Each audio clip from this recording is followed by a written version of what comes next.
Howdy my totally tubular gamers, we're back with, you guessed it, another video.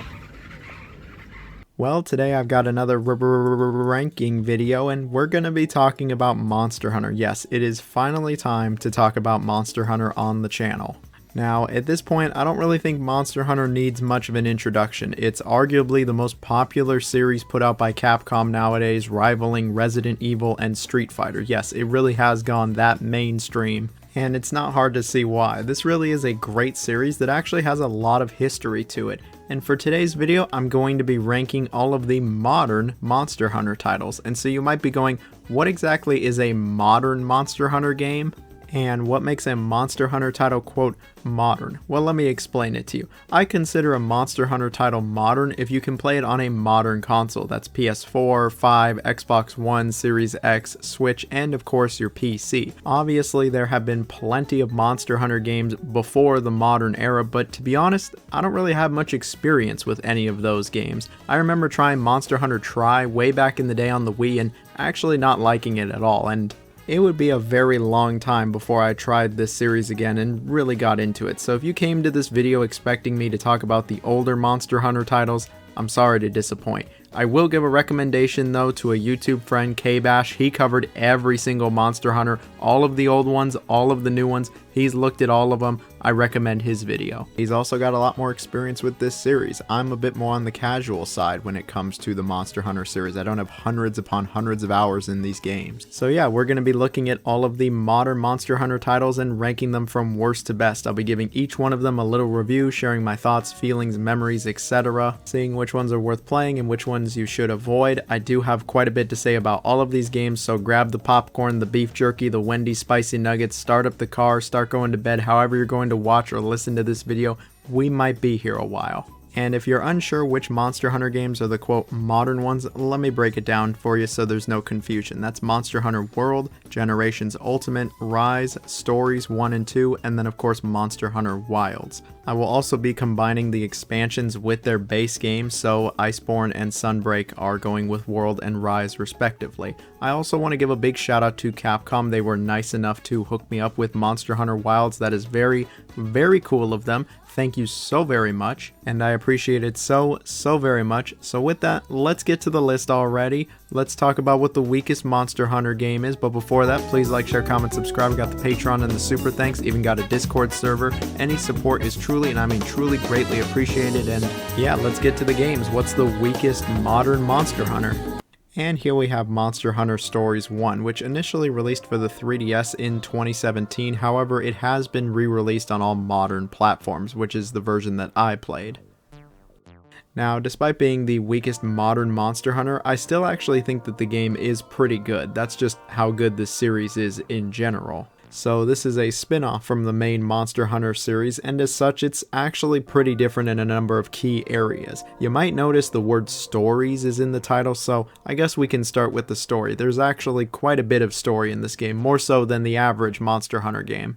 So unlike the main series, you do not play as a monster hunter, you actually play as a monster rider, and after you create your completely customizable character, you're dropped into this village where you make some friends, you learn about the lore of monster wranglers, and then you're off to go wrangle some monsties yourself. There's obviously much more to the story than that, but I'm just going to end things there. I think the story is pretty decent in this game. I'm not going to act like it's a revolutionary, innovative, never-before-seen story in a JRPG, but I still found it decently entertaining. And I also think the world of Monster Hunter, no pun intended, is actually really great for a little side JRPG like this. I feel like this is a really interesting world and a lot of stories could be told that are very different from just hunting monsters, and this game, it showcases that. There's some alright characters, and the game certainly has its moments. I'm not going to act like the writing absolutely blew me away or I was just on the edge of my seat wondering what was going to happen next, but it was enough to carry me through the entire game. So when it comes to the actual core moment-to-moment gameplay, it's a bit different. Unlike the main series, a majority of the game sees you actually riding one of these monsters. Yeah, you get to get on its back and ride it all over the place, and I actually like riding the monsters, and the level design is very accommodating for it. But there's more to it than just simply riding the monsters. You'll be in these somewhat open areas or more linear dungeons where usually you have to go do something. You gotta go collect something, you gotta go help somebody, you gotta go defeat a certain monster, or it's some kind of variation of what I just described. The areas in this game are somewhat reminiscent of the main series. There are plenty of big open areas that very much do remind me of other Monster Hunter titles, but sometimes there's a lot more linear JRPG designed dungeons here, where it's rather linear, straightforward, and there's just monsters all over the place. But when you run into one of these monsters, you're gonna get into a fight with it. Unlike the main series, it's actually turn-based here. And I gotta say, I think the turn-based combat, it's alright. I'm not gonna act like there's an ocean's worth of depth here, but as you play through the game, it really does start to become more expansive and you get a lot more options. So you can directly attack the monsters with 3 different attack types: speed, power, and technique. And there's actually a little bit of a rock, paper, scissors mechanic here, where if you attack a monster that was going to attack you,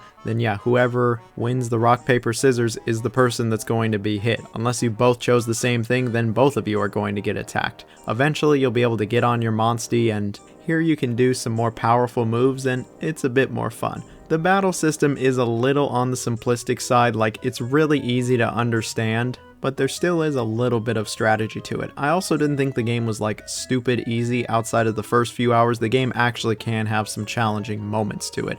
The combat, while not excellent, I still thought was good. Outside of the combat, you will be exploring around, helping individuals out, collecting things, crafting, just like the main series, and of course doing plenty of side missions. Like the main series, these side missions are about as cookie-cutter, generic cut-and-paste side missions as they get, unfortunately. Thankfully, the main story is more interesting, and you can always go free roam and just go into dungeons and start getting eggs. Oh yeah, that's a big thing to bring up. A lot of the depth, complexity, nuance, one of the pillars of the game is getting your own monsties and training them up. In order to get them, you'll actually have to go into a monster den and get to the end of that dungeon to then grab the egg and take it with you. You can, of course, then hatch it, and depending on a variety of different circumstances, you'll get a certain monstie. Then, as you defeat enemies, complete quests, etc. with those monsties, they'll level up, get stronger and stronger. You get the gist. If you've ever played a JRPG, specifically a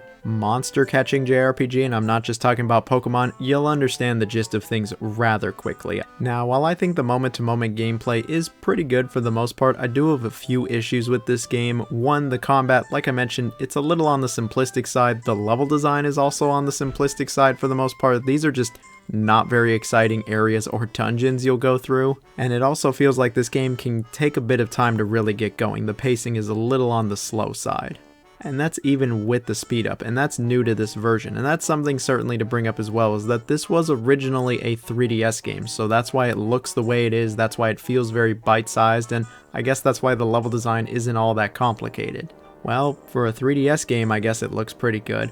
Overall, Monster Hunter Stories is a good but not great JRPG. If you're a fan of the franchise, if you want something a little different when it comes to Monster Hunter, or maybe you actually don't like the main series, then this game might be worth checking out. I'm not going to say it's a must-play title, and that there are much better JRPGs that very much are worth your time over this one, but it still is a good game.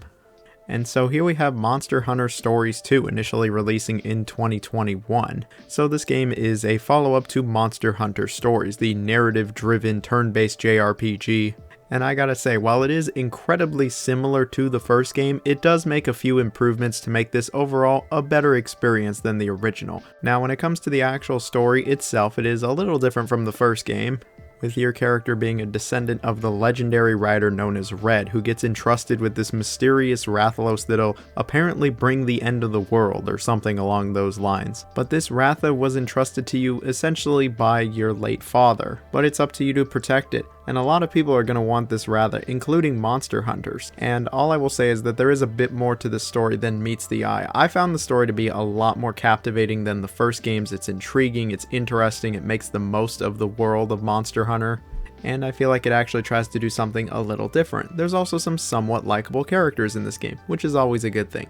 Now, when it comes to the gameplay, it is extremely similar to the first Monster Hunter Stories. It just feels like it's on a little bit of a grander scale. Not that much of a grander scale, but it's certainly got a larger scope. This is actually a very lengthy, massive JRPG It will take you well beyond the 40-hour mark, especially if you want to do any of the side quests or try to get as many monsters as you can. It'll take you easily past 50 hours. But when it comes to the actual core gameplay, yes, it is super similar to the originals, where you're exploring around these somewhat open areas or going through these very linear dungeons. Usually you're looking for someone, something, you're trying to defeat a monster, or you're trying to get an egg. I'd say really all of the objectives fall under one of those categories, but what keeps things interesting is the monsties. There's more monsters in this game than the prior, but each one has quite a bit more depth than the original game. They feel more individualized, characterized, and I'd say that genuinely all of them feel a little different from each other. The way you get them though is exactly the same, where you gotta go steal the egg and then you get to hatch the egg. And of course this feeds your inner completionist, where you want to try to get as many monsties as possible, and yeah,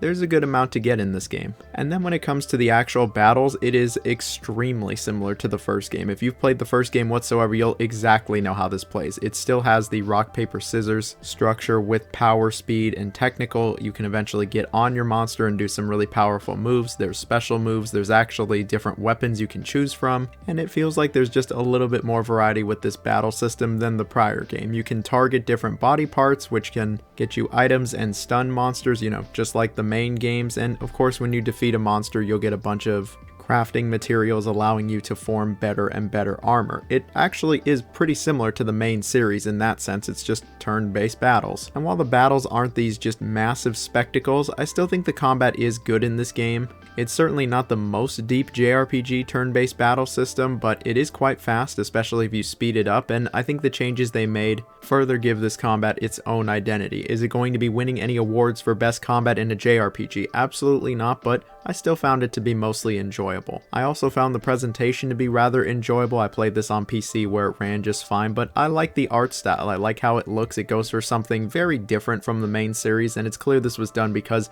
it was primarily made for the Switch, but I'm digging it. Not every game needs to look hyper realistic. If it's got a nice art style, it's got a nice art style and aesthetic, and I think this game absolutely does. So while I think this game is better than Stories 1, I still do have a few issues with it. The exploration in this game might be okay, but the actual level design, specifically the dungeon design, is just really bland. It's very similar to the first games, where it feels like it's just kind of thrown together, and at times it feels almost randomly generated. It's just a bunch of linear hallways that you'll go through with the occasional small open area, and you know, that is pretty similar to the main series level design, but that works because the location and the level design really are just a backdrop for these giant fights. Here, that's not really the case, and you'll also find yourself frequently going back to the same areas over and over, going through this really just simple, basic level design, and it's like, could we get a little more variety here? Could we get something a bit more interesting? Maybe some basic puzzles, maybe some platforming, maybe some areas that really utilize the monstie's abilities. I mean, those show up from time to time, but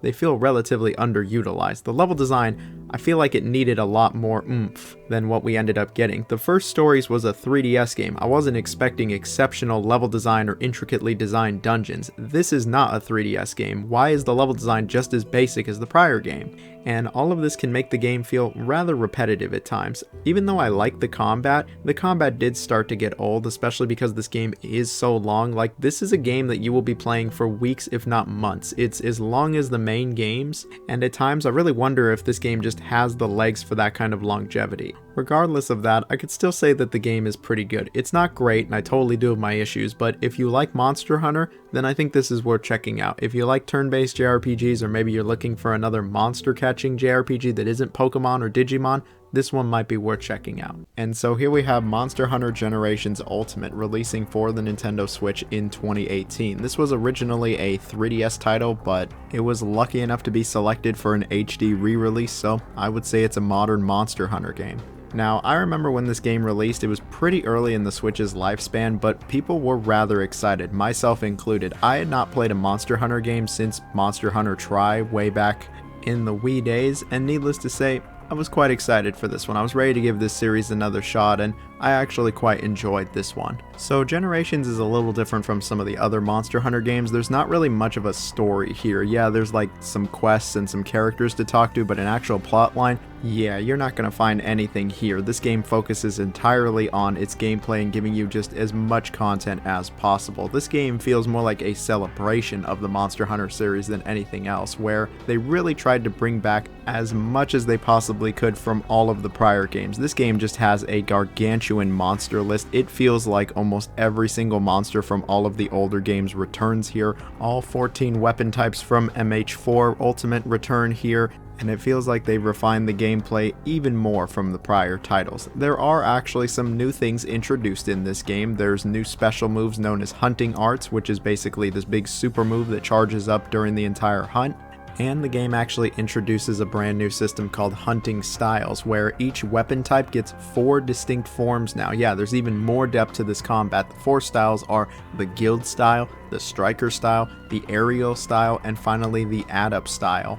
So yeah, across the 14 different weapons, the 4 different forms, and the hunting arts, there's quite a bit of depth when it comes to the combat in Generations Ultimate, more than any other Monster Hunter game before it. But when it comes to that moment-to-moment gameplay, it is still exactly what you would want from this series. At the time, this was the most refined game in the whole series. If you come back to this game after playing World, Rise, or even Wilds, it's certainly going to feel a bit dated. It's a lot rougher and less streamlined than those games, but I still think it is pretty good. Yeah, it is a lot slower than the newer games. It feels a bit more manual, and you really got to take your time with the hunts in this one, not only because these monsters can absolutely kick your ass and the game is just much harder than any of the newer games, but you really got to manage your resources in this game. Like, it doesn't auto-craft anything for you. You're going to have to do everything yourself, and it is paramount, vital I even say, that you utilize all of your tools to the fullest. Unlike the newer games where you can just kind of smack everything with big sword and actually get through the game, here you're going to want to be using all your shit, otherwise you're just going to get carded over and over and over. It really just goes to show how much more streamlined the newer games are and how much better the newer games feel. While the combat feels okay in this game, it feels very clunky compared to the later titles. And it really did take a good amount of time to get used to the rather sluggish movement and overall feel of the combat. Once everything started coming together though, this game was a whole lot of fun, and I was really impressed with just how much content there is. The structure of this game is about as classic Monster Hunter as it gets, where you're just kind of in a village, you walk up to the board, it says go hunt this monster, and that's pretty much all you're doing the entire game. Sure, there are some other quests that show up, like collecting certain items or resources. I think there's even some single player quests in there, but a majority of the time it's go hunt or capture this monster, and it's as simple as that. And of course, as you defeat these monsters, you'll be able to carve them and get resources from them, allowing you to create new weapons and armor sets and really just get stronger and stronger. I remember actually getting a little addicted to this game. I played it pretty consistently for a few months. I just wanted to see all of the monsters and get to the highest hunter rank, and this game was totally ready to oblige. It was like, alright, bet. And I ended up putting like a good 50-60 hours into it, which I know is totally rookie numbers compared to some people, but you also got to remember how many different games I'm playing. Even back then I was still playing hella games, but I always made some time for Monster Hunter Generations Ultimate because of just how enjoyable and satisfying the game was. It actually does get pretty satisfying when you finally take out one of these big monsters, 20-30 minute drawn out battle, where you really learn the monster's moveset, you engage in the combat to the fullest, and you utilize all of the tools you have at your disposal. Once it clicks with you, oh, it absolutely does click. This was the Monster Hunter where everything clicked for me, and yeah, I found myself putting a good amount of time into it. Is it as refined or fun, or really just as engaging as the later Monster Hunter titles? No, but that's okay. It's older. It came out before them. It's good that the series has only gotten better and better, but that doesn't discount this game's quality whatsoever. No, if you're looking for an older Monster Hunter title, maybe you're not a fan of the new style of Monster Hunter, this is the one to play, absolutely. Even if you do like the new Monster Hunter titles and you just want to try one of the older games, try this one. I think you're going to enjoy it. The last thing I do want to bring up is the presentation. This was a 3DS game ported to an HD console. It's not exactly a looker, especially compared to World and now Wilds, but I like the art style and I like this game. And so here we have the gargantuan Monster Hunter World releasing in 2018. Now, I remember when this game came out, people were popping off about it, but I didn't actually check this one out at release. I hadn't gotten back into Monster Hunter at that time. It wasn't until a few years later that I really got into World, and well, now I see why so many people got really into this game. This was the Monster Hunter that really brought the series into the modern era. Sure, Generations Ultimate was also on an HD console, but that still was very much a 3DS game. This was built from the ground up for the PS4 and Xbox One era, and it absolutely shows. I'll just immediately say that this is a great looking game. All these years later, the game still looks excellent with great character models, really lush, detailed environments, and a rock solid frame rate. This game was a real looker when it came out, and yeah, it still looks really nice nowadays. But the presentation wasn't the only aspect to get a major upgrade from the previous games. Really, every aspect has been improved. Now, this game actually does feature a full-fledged story to it. The game sees humans, and I guess Palicos, focusing in on this new location called the New World, which is a completely different continent from where all of the other Monster Hunter games take place, where monsters just kind of roam free. It sees your completely customizable hunter along with a handler and a Palico going to this new world to investigate and study elder dragons, and that's all I'm really going to say for the story. The story of Monster Hunter World, look, I think we can all agree it's probably the weakest aspect of the entire game. Like, it's there. They clearly did put some effort into this. There's actually a lot of cutscenes, there's full voice acting, there's some moments that show up here. The handler is still called the handler and doesn't have an actual name, but it's clear that they actually tried here. It's unfortunate though that it's just not terribly interesting. I found the story to be rather dull, and I really just had a hard time finding myself getting invested in this world, pun intended I guess. But to be 100 here, a Monster Hunter game not having a great story really isn't a big issue. It's not really much of an issue at all. And I'm pretty sure that most people who got really into this game kind of forgot that there was even a story to begin with. So let's move on. Now, when it comes to the core moment-to-moment gameplay of Monster Hunter World, on paper, it sounds pretty much the same as all of the other Monster Hunter games. You're dropped into this village, you're usually given a mission to go hunt or capture a monster, or maybe go collect something. Sometimes it's from certain characters, sometimes it's just on the board. Either way, you're off to the hunting grounds to go take out the monster in a number of different ways. And then once you take out the monster, you can carve it and start making better equipment for either your weapon or your armor. However, there are a lot of changes to World that actually really enhance this formula in a number of different ways. So let's go over them. One of the biggest changes to Monster Hunter World from legit any other Monster Hunter game is that it's just a lot more user-friendly and accessible. The older games were frequently criticized for being overly difficult and needlessly complex, with too many mechanics getting in the way of you just fighting the monsters and getting better loot. And while there are plenty of people that like that older style of Monster Hunter, I very much prefer how World approaches things, where a lot of mechanics are just streamlined, but they're not dumbed down, they're not overly simplified. It feels like they're just more focused. For instance, crafting is a lot better in this game. It's faster, it's done automatically, gathering resources is a lot faster, and you won't be spending potentially hours on end just resource gathering in this game. The streamlined crafting doesn't just end with the resources. Weapon and armor crafting feels a bit streamlined, especially where the skill system is concerned, and it's just a lot faster than the older games. Really, all of this has been streamlined so you can get to the hunts faster. And speaking of the actual process of hunting the monster, you know, like looking and searching for the monster, it's a lot faster than those older games ever were. You can find the monsters pretty quick now. And all of this to me really isn't a bad thing. Something else that World very much goes out of its way to do is really explain everything to the player. The older games, they just didn't have very good tutorials. World, they really explain everything to the player. And I think they do a really good job at actually teaching the player all of the mechanics that they need to know to understand how Monster Hunter works. And yes, for veteran players, it is quite annoying with how slow the beginning of the game is, and it takes a while before it really gets going and actually starts to get very challenging. But a majority of the people who were playing this game were new players to the Monster Hunter franchise, so it completely makes sense here. Something else that's just a straight improvement is that they actually got rid of zones. In the older games, once you would go to the hunting area, there would be like a dozen different little areas that would all be split up by loading screens in between all of them. This was clearly because of system limitations, but that is no more. In World, it is all one big seamless hunting area. And And while this might not seem all that monumental, if you've played the older games and then you play World, you realize very quickly just how much this improves the overall pacing. The pacing in general is just a lot better than the older titles. All of this is great because it allows you to really focus on why you came to this game in the first place, to hunt the giant monsters, to take them on in these big dynamic fights. I really think that this is the best approach for Monster Hunter. It's why I want to play these games. And while I'm not saying that the old approach is bad by any means, I just prefer World's approach. And when it comes to the actual combat itself, it is a big step up from the older games. Not only does it feel a lot better than the other games, it's less clunky, it's faster, but there's also just a lot more weight behind all of your movements. I love how this game feels. I love how basically all of the weapons return from Generations Ultimate, and they all have some pretty diverse movesets. No two weapons feel the same, and your playstyle can completely change depending on which weapon you're using. And yes, it's always been that way, but it's still really cool to see that this was retained from the prior games. Something else that has been enhanced from the older games is the actual monsters themselves, not just graphically, but what they'll do in this game. In the older games, they didn't have a lot of attacks and particularly not a lot of strategies. You'd kind of just wail away on them and they do, like 2 or 3 different attacks and occasionally run.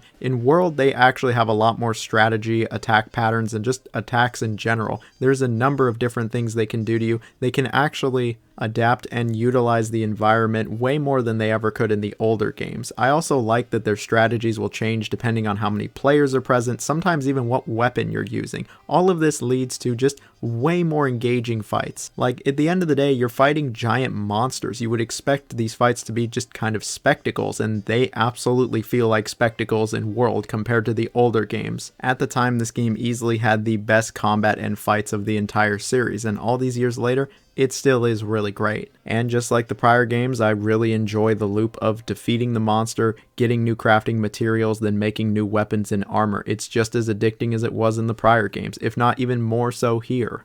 And so with all of this combined, you very quickly realize why so many people have put hundreds of hours into this game. Over the years, they've added tons of different monsters and updates, and there's even a major expansion. So yeah, needless to say, there's a ton of content in this game. I do have one gripe with World though, and I absolutely know I'm not alone on this. I hate that the first time you play through this game, the first time you play through the story mode, you pretty much have to do it solo. Now, I came from Generations Ultimate where you could just jump into the game and immediately do basically any quest with all of your friends at any time outside of some specific single player events.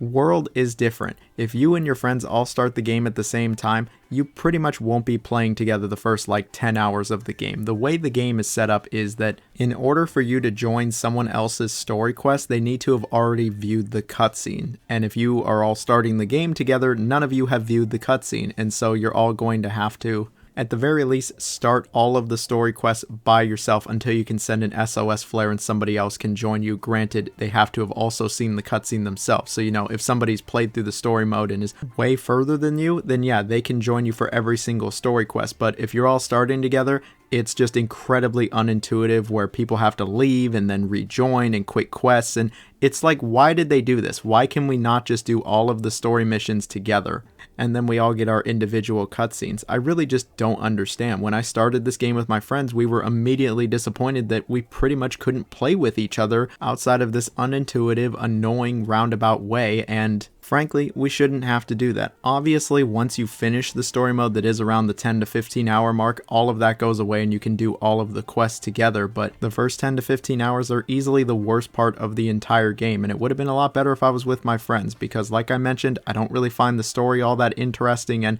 a lot of the hunts for the story missions are just nowhere near as good as the later hunts. Now, this isn't a total deal breaker, but it's something that's always really bothered me about this game, and it just seems so unnecessary. But anyway, mini rant aside, I think Monster Hunter World is a fantastic game. Not only is it a serious improvement on all of the older Monster Hunter titles, but it truly ushered in a new generation for not only the series, but Capcom in general. This has gone on to be the best-selling Capcom game of all time, above Street Fighter 2, the game with like 1 million versions. Yeah, this game has sold more than it, which is incredibly impressive. At the end of the day though, I think this game is absolutely worth trying, especially if you're somebody who's never really gotten into this series or you've always wanted to give it a shot. It's dirt cheap now, and it's got dozens if not hundreds of hours worth of content. And so here we have Monster Hunter Rise, initially releasing in 2021 for the Switch. I got this on the Switch when it came out, and that's the version I've put the most amount of time into. but eventually it was released on all other modern platforms. So this game really is the follow-up to World, not only bringing all of the upgrades and improvements from World, but it also brings a whole host of new features as well to create, in my opinion, what is a better game than World. And I'm sure plenty of people are going to disagree with me, but hey, we can all agree that both games are pretty awesome. So like World, this game features a full story mode. It sees your character that is completely customizable getting promoted to Hunter, and it's really about them starting their monster hunter journey. But 50 years ago, there was this mysterious calamity that occurred known as the Rampage, where a bunch of large monsters, like hordes of monsters, attacked and really just annihilated this entire village in a frenzied state. And there's signs that this is going to happen again, and so it'll be up to your hunter and really everybody else to prevent this from happening. The story is a little more interesting than World's. I thought the world building was pretty decent. The world building was alright in World, but it was more interesting here, and I like the whole calamity that is the Rampage. I like that they're building up to something. It was okay. I'm not going to act like it was award-winning stuff or anything like that, but you know what? It gets the job done. It was acceptable. Now, when it comes to the gameplay, on paper, it's not different from any other Monster Hunter game. You accept a hunt, you're tasked with slaying or capturing these large monsters using a variety of tools and weapons at your disposal. Then, once you defeat them, you'll gain new crafting materials, so then you can craft new weapons and equipment, get stronger and stronger, rinse and repeat. However, there are a number of changes to Rise from even World. All those nice quality of life improvements from World, though, are absolutely here. Crafting is a lot faster. There's no zones, everything is one big seamless open world, and the gameplay is just a lot faster. They actually got rid of the hunting aspect of Monster Hunter as well. Instead of looking through all of the environment for the monster, it just tells you where it's at immediately. And I know some people didn't really care for this, but I won't lie, I didn't really mind. It always kind of felt like we were going towards this direction, and so I'm glad that they finally embraced it. Hunts in general, though, are just a lot faster in this game. You know why they're a lot faster? This game introduces palamutes, mounts that you can actually ride during the duration of the hunt, and these go way faster than your hunter's ever going to go. And it doesn't use any stamina whatsoever. They can also climb things incredibly quickly. I like the palamutes. I think they're a great addition, and they allow you to get to the monster fights even faster. Something that's really different about Rise from any other Monster Hunter game, though, is how vertical it is. Not only are the palamutes able to climb everything, but they also give you a tool known as the wire bug, and this allows you to basically grapple all over the place, and you'll be climbing a lot. This game has a lot of peaks and valleys, and is easily the most vertical Monster Hunter game of them all, but I actually really like the wire bug. It offers a lot of new, unique traversal that had never before been seen in the series. The wire bug even allows you to mount certain creatures, which I think is pretty cool. And if that wasn't enough, the wire bug actually adds extra attacks and combos to each of the weapons, further adding to not only the depth of the combat, but just how useful the wire bug is in general. While I know grappling and swinging all over the place with the wire bug isn't everyone's cup of tea, I absolutely ate this shit up. I was really enjoying it and found it to just be very entertaining. It really added to the hunts in several different aspects, and I think it's one of the greatest additions to the Monster Hunter series in general.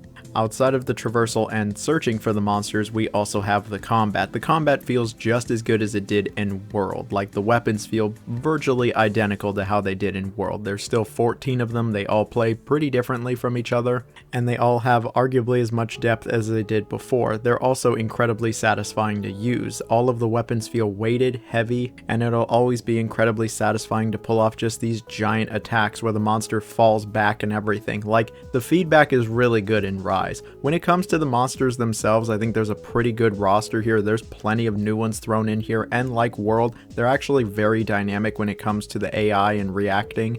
And I would argue that the combat is not only as good as World's, but arguably better thanks to the wire bugs. I very much enjoy the loops of Rise. Not only does it feel like the best aspects of World, but they just introduce even more to it. It's easily the fastest Monster Hunter, and it feels even more streamlined than World did. And I mean that in a good thing. The pacing is excellent, and they actually addressed an issue from World where, right from the get-go, everybody can play together. Nobody has to watch a certain cutscene and then join through some unintuitive manner. No, everybody can just play all of the missions together, which is how it should be. So thank you. I had a lot more fun in the lower ranks because I was actually with my friends. Like most Monster Hunter games, there's a lot of content to this game. Throughout the years, there's been plenty of updates. There was a massive DLC Sunbreak, and just like World, you could easily spend hundreds of hours playing this game. There's just so much content to it. There's so many things to do, so many monsters to hunt, and that's without the DLC. With the DLC, there really is just a lot going on here.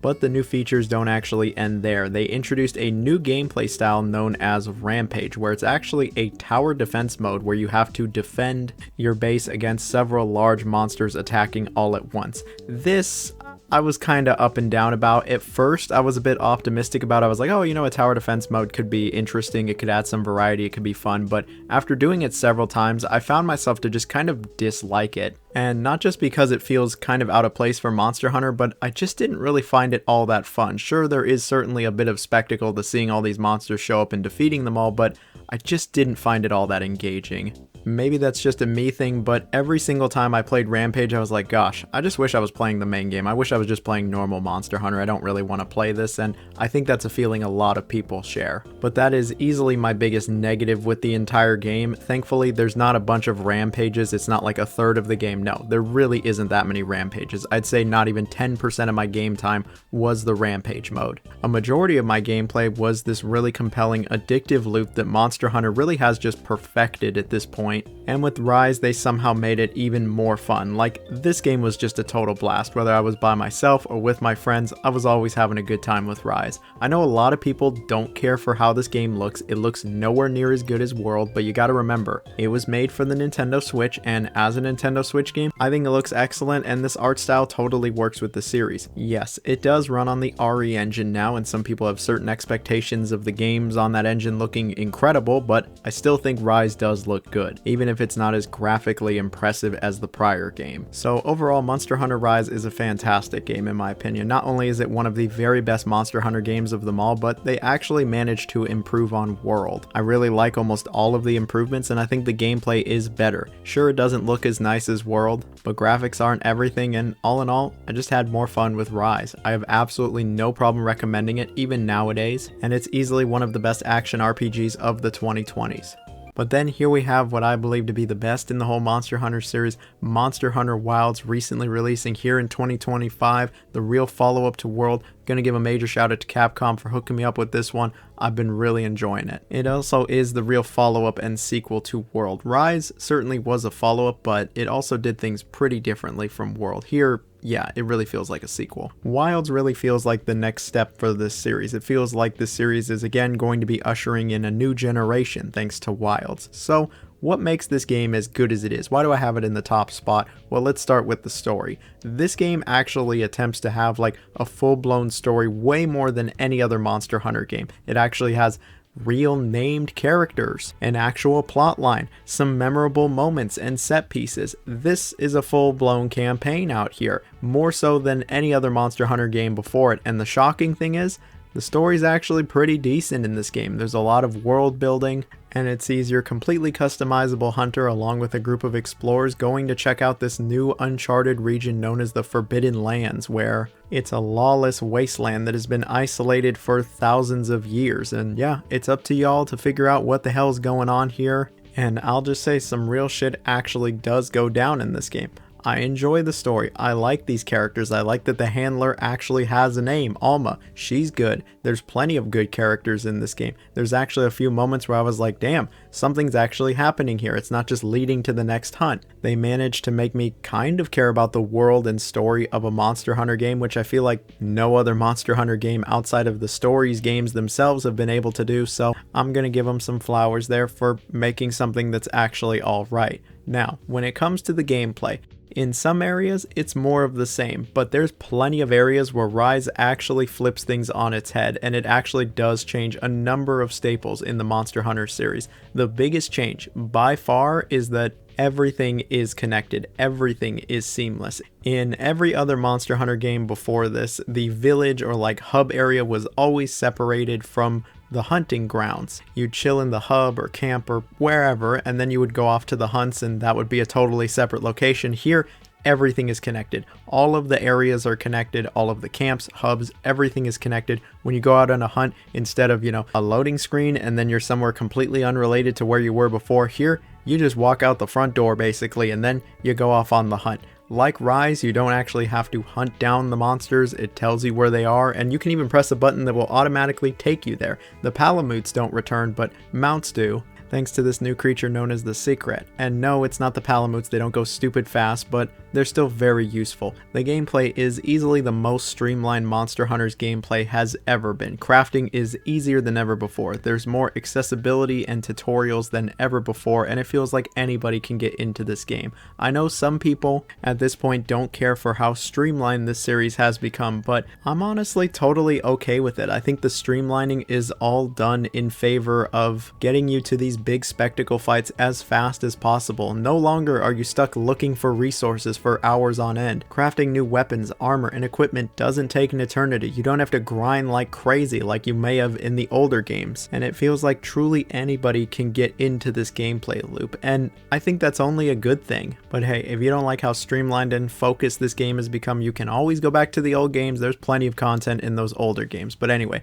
back to Wild. So all of this streamlining and making the entire game a big open world is cool and all, but if the combat isn't good, does it really matter? Well, thankfully the combat is good. The combat is arguably the best combat of the entire series. It feels really good and it's always satisfying. There are 14 weapons, they're all wildly different from each other. Each one has a good amount of depth, and it's just really fun to try out a bunch of them. In the previous games I kind of jumped around with a few different weapons, but in Wilds I really wanted to finally try out the Great Sword for real, and it's been a whole lot of fun to use, and it's cool to see just how different all of these weapons play. From the ranged to the melee, there are well over a dozen different playstyles. The actual monsters themselves are probably the smartest monsters of the entire series. Not only do they have plenty of different attacks, but they actually have a lot of strategies, more than simply just running away when they get hurt. It also depends on what time of day it is and even the weather conditions. Certain weather conditions can really favor certain monsters and make other ones want to run away. Other monsters very well might show up as well, and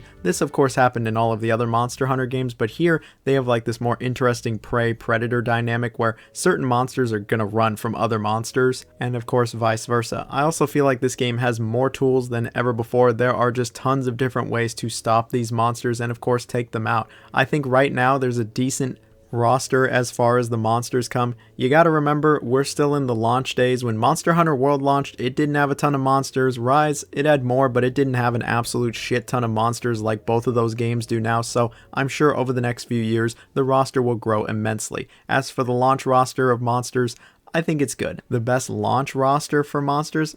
You be the judge of that one, but I don't really have any issues with this. And of course, as you defeat these monsters, you'll be able to upgrade your weapons and equipment, and that's always going to be a really great gameplay loop. And man, the armor just looks so fucking cool in this game. It looked cool in the other games, but I don't know, something about Wilds, they just really went hard with these outfits. So when it comes to pacing and progression, it's actually very similar to World. Despite it being, a big open world you can freely explore, you'll still get plenty of story missions, and those story missions are actually the lower hunter ranks. Unfortunately, for some reason, they decided to take a step back from Rise and made the progression like World, so if you're playing with a bunch of people who just started the game with you, you'll be in single player for the most part unless someone has finished that mission already, because you gotta watch the cutscenes. Like, I really don't understand why they brought this back. In Rise, it was perfect. Everybody could just play together and it would just play the cutscenes regardless. But here, yep, we're back to single player. At the very least, I will say the single player is a lot more compelling in this game than Worlds ever was, and I didn't really have that big of an issue with it, especially because it was on the shorter side and there's actually plenty of other side hunts to do while you're doing the main story. In World, it felt like you were just kind of focused on the story mode for the first 10 hours.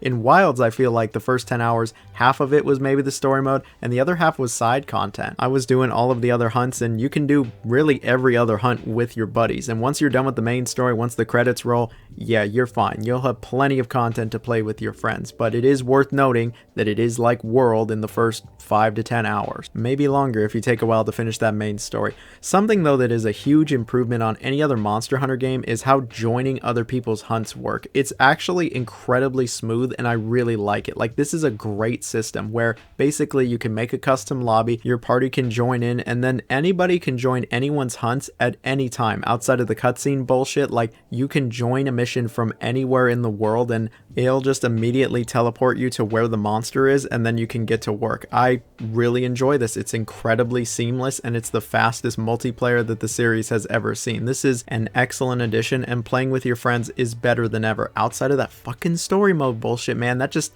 it annoys me. Why did they put that in? They have all these great innovations and new ideas, and then you can't even do the story missions with other people unless they've already done them. Anyway, outside of that, I think the gameplay overall is probably the strongest of the entire series. I actually really do like these big open interconnected worlds. I like hunting the monsters down. I think the combat is the best it's ever been. It certainly feels the best, and I found the fights in this game to be the most exhilarating, exciting, and engaging fights that I've really ever had from this series. Whether I was by myself or other people were joining me, it was always a great time. I was just having an absolute blast with this one. Graphically, this is easily the best game in the entire franchise. While I know there are very clearly some optimization issues with it, everything's been pretty steady for me personally, and I think the game is wildly impressive when it comes to the presentation. The character models look great, the environments are very detailed and lush. This feels like a lived-in world, and oh, it is so great. I just really enjoy the open world on a number of different levels, and I very much enjoy just how interconnected everything is. Frame rate was certainly a bit shaky, but I will say being in private lobbies seems to improve my performance. That's just for me personally what I've noticed, but maybe others will have similar luck as well. So hopefully I've been able to explain why I feel like this is my favorite Monster Hunter and the best of the whole series currently. Sure, it doesn't have as much content as the other games, but you gotta remember the other games have years and years of updates and DLCs. Wilds is going to get it, I'm sure of it. The gameplay, at least right now, I believe is the strongest of the entire series. The fights are arguably the best of the whole series, and the story/world building is easily the best that the series has ever had.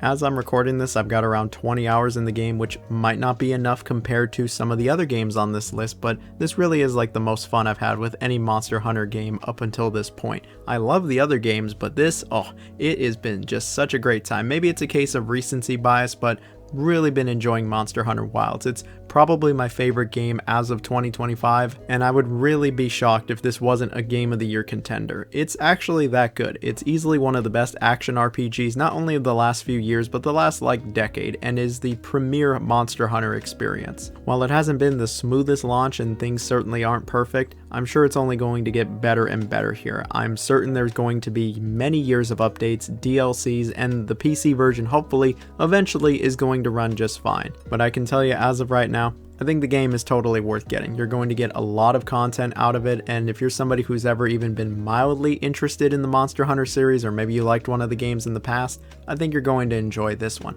So with that, I'm going to go play more of Wild. So I'm going to finish up this video and just say the code word is game, because all I want to do is game some more. I just want to play some more of this game, and yeah, I'll see y'all later. Stay safe, y'all. Bye-bye.